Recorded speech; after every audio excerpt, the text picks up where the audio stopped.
Ya, selamat bertemu kembali saya ucapkan kepada kalian semua peserta didik SMA Negeri 1 Kota Bayu Raja.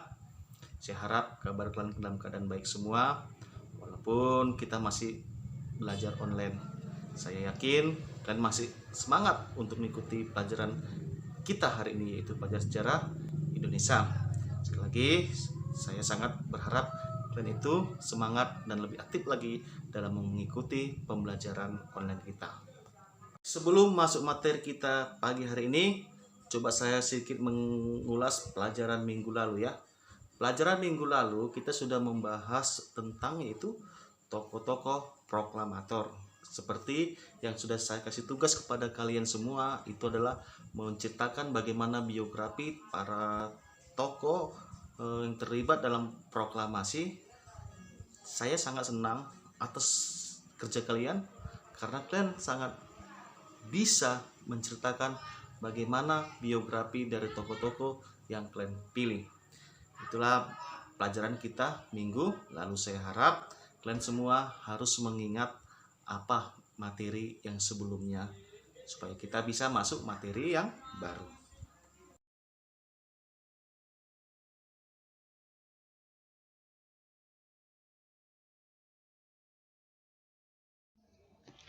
Baik, materi bab 7 berikutnya itu adalah revolusi menegakkan Panji-Panji NKRI. Kita akan bahas hari ini ya.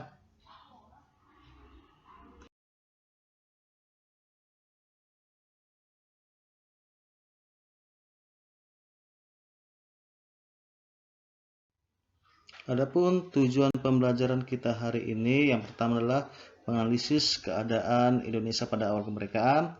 Yang kedua adalah mengevaluasi perebutan kekuasaan melawan Jepang. Dan yang ketiga adalah menganalisis perlawanan terhadap sekutu Inggris dan Nica.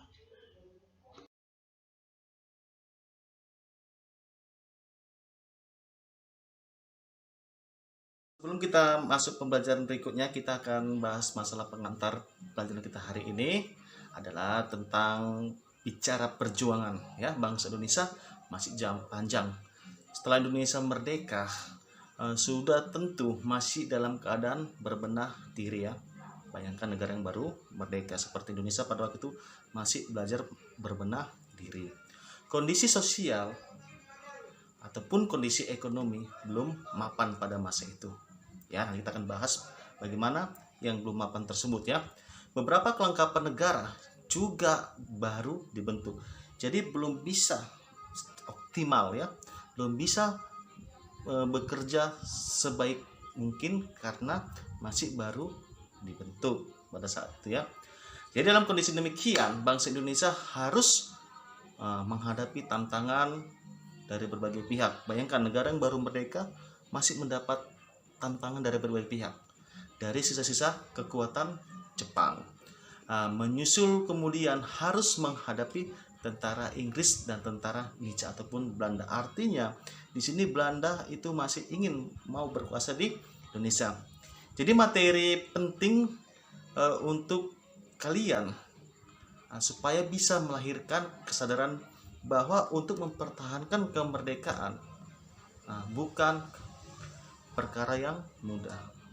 Jadi setelah Indonesia merdeka saat ini, sebenarnya mempertahankan negara itu bukan perkara yang mudah. Karena apa ceritanya? Mempertahankan itu lebih sulit untuk meraih, itu kalau sering kita dengar di bahasa.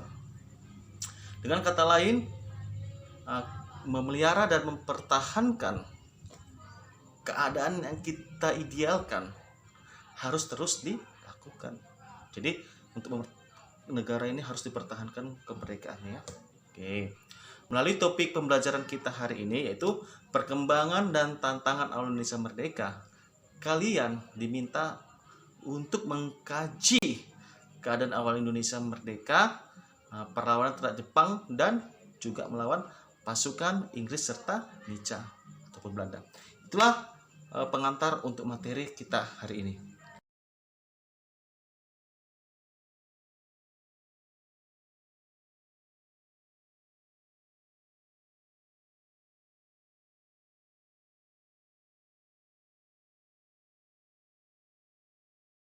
Kalian bisa melihat gambar yang pertama itu adalah kedatangan tentara sekutu. Kamu bisa lihat di situ bahwa banyaknya tentara sekutu yang mulai berdatang ke Indonesia. Itu tepatnya itu di Surabaya ya. Kalau di gambar itu adalah kedatangan pasukan sekutu di Surabaya. Kemudian gambar yang kedua, kamu bisa itu melihat bahwa itu gambar mata uang ore pada masa itu ya, atau uang Republik Indonesia itu bernilai Rp10. Jadi nanti gambar ini berhubungan dengan apa? Nanti kita akan bahas ya. Kemudian gambar yang ketiga itu adalah seorang tokoh, Bung Tomo. Itu tokoh pejuang yang berasal dari Surabaya atau yang memimpin arek-arek Surabaya dalam melakukan perlawanan pada masa itu. Jadi ketiga gambar ini itu ada kaitannya dengan materi kita yang berikutnya ya.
Jadi kita akan membahas bagaimana kedatangan sekutu dan Belanda ke Indonesia. Jadi kalau bicara sekutu dan Belanda mungkin kan terpikir, loh apa beda ini kan gitu kan? Nah, sekutu itu adalah pasukan pada masa itu yang dipimpin oleh Amerika Serikat. Tetapi Belanda juga masuk ke bagian sekutu pada saat itu ya. Jadi makanya di sini kedatangan sekutu dan Belanda. Nanti akan kita bahas bagaimana proses masuknya sekutu dan Belanda ke Indonesia ya.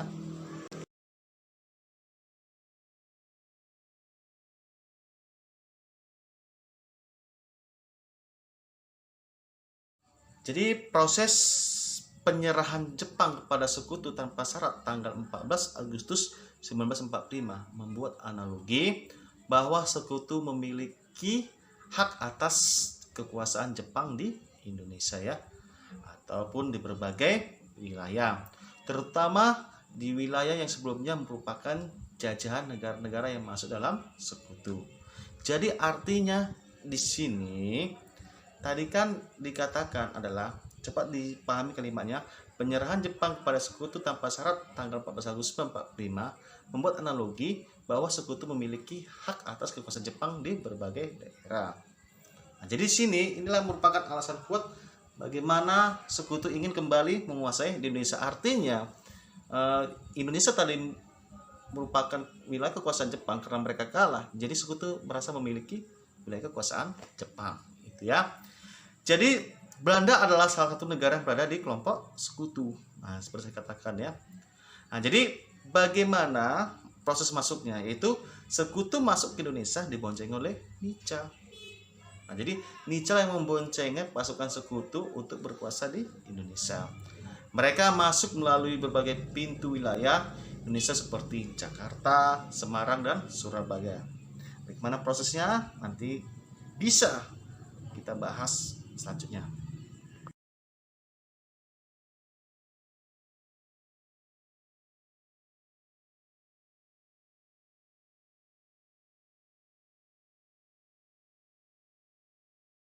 Ini tugas Abne yang pertama adalah menerima penyerahan kekuasaan tentara Jepang tanpa syarat, ya. Kemudian yang kedua itu membebaskan para tawanan perang. Yang ketiga di sini adalah melucuti senjata ke Jepang. Yang keempat menjaga keamanan untuk kemudian diserahkan kepada pemerintah sipil. Dan yang terakhir adalah mengumpulkan keterangan tentang penjahat perang untuk kemudian diadili sesuai dengan hukum yang berlaku. Itulah tugas Abne dibentuk oleh si Los Mountbatten yang dipimpin oleh si Jenderal Sir Philip Christensen.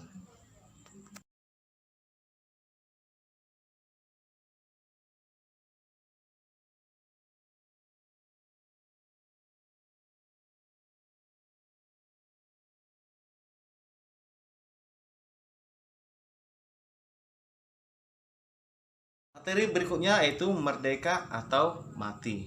Jadi merdeka atau mati ini adalah merupakan pilihan rakyat pada waktu itu untuk mengusir penjajah ataupun sekutu di Indonesia.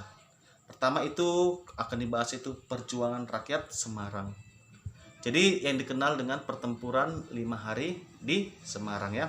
Jadi apa itu dimaksud dengan pertempuran 5 hari Semarang? Yaitu serangkaian pertempuran antara rakyat Indonesia melawan Jepang di Semarang pada masa transisi kekuasaan ke Belanda yang terjadi pada tanggal 15 sampai 19 Oktober 1945, ya. Jadi dua penyebab utama pertempuran ini adalah karena larinya tentara Jepang dan tewasnya Dr. Karyadi, ya. Inilah yang menyebabkan terjadinya pertempuran 5 hari di Semarang. Kemudian ada lagi pengambil alihan kekuasaan Jepang di Yogyakarta, ya. Jadi bagaimana ini prosesnya itu juga akan dibahas nanti.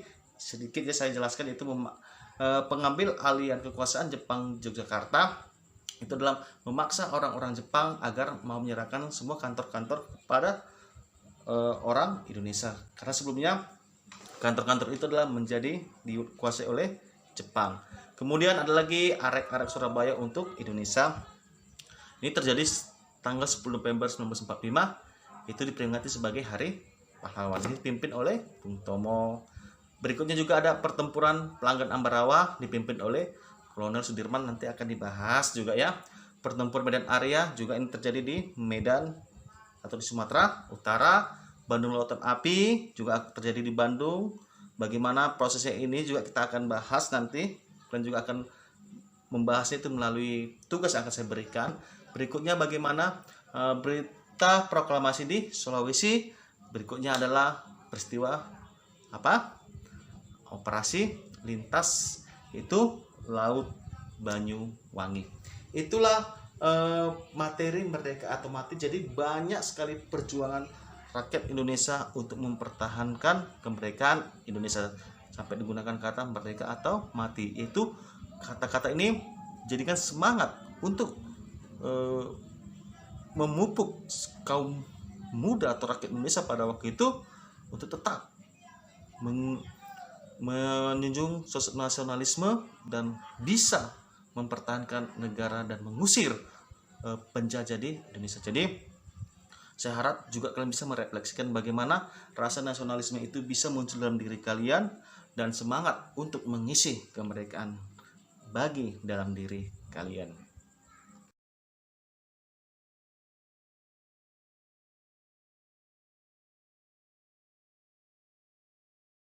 Kemudian materi kita semua ini itu bisa kamu lihat dari referensi buku, yaitu Sejarah Indonesia Kementerian Pendidikan dan Kebudayaan, yaitu edisi revisi, ya, Jakarta Kementerian Pendidikan dan Kebudayaan tahun 2017, atau buku pegangan kalian itu, ya, yang dikasih sekolah.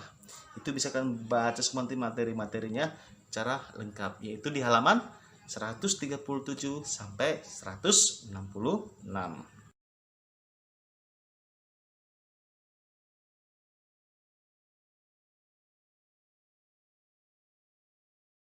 Itulah materi pembelajaran kita hari ini.